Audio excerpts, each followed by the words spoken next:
তিনি শুধু একজন অভিনেত্রী নন, তিনি এক সংগ্রামের নাম।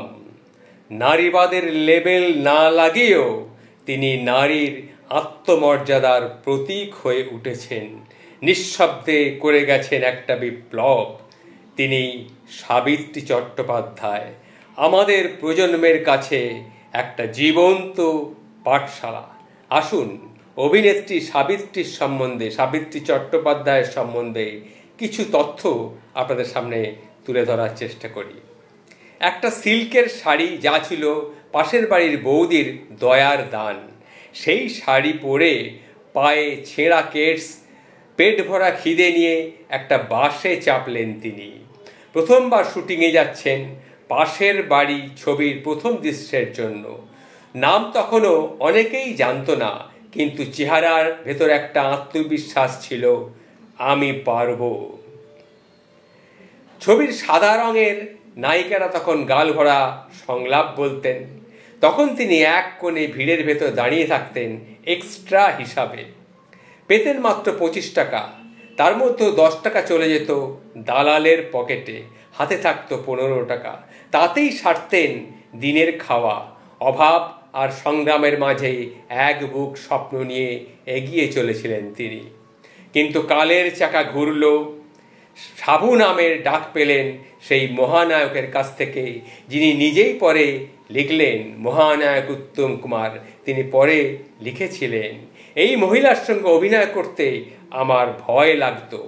তিনি আর কেউ নন, তিনি বাংলা সিনেমার জীবন্ত কিংবদন্তি সাবিত্রী চট্টোপাধ্যায়।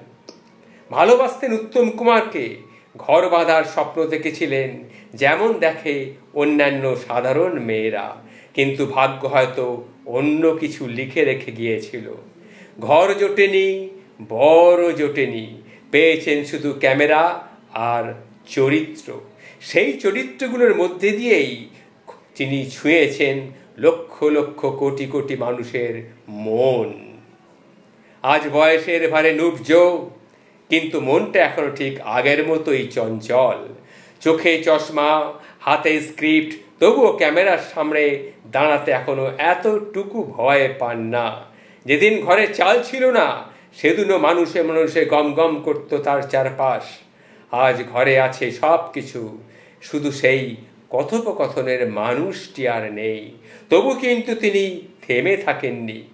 টিভির আলো, একাকিত্ব, শুটিংয়ের অপেক্ষায় কাটছে তার প্রতিদিন।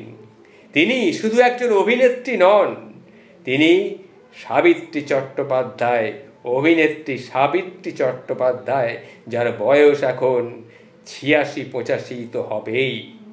তিনি এক সংগ্রামের নারী, তিনি সংগ্রামের নাম। নারীবাদের লেবেল না লাগিয়েও তিনি নারীর আত্মমর্যাদার প্রতীক হয়ে উঠেছেন, নিঃশব্দে করে গেছেন একটা বিপ্লব। তিনি অভিনেত্রী সাবিত্রী চট্টোপাধ্যায়। আমাদের প্রজন্মের কাছে, অর্থাৎ আমাদের মতো বয়স্ক মানুষের এই যে প্রজন্ম, আমরা এখনো, আমাদের কাছে তিনি একটা জীবন্ত পাঠশালা।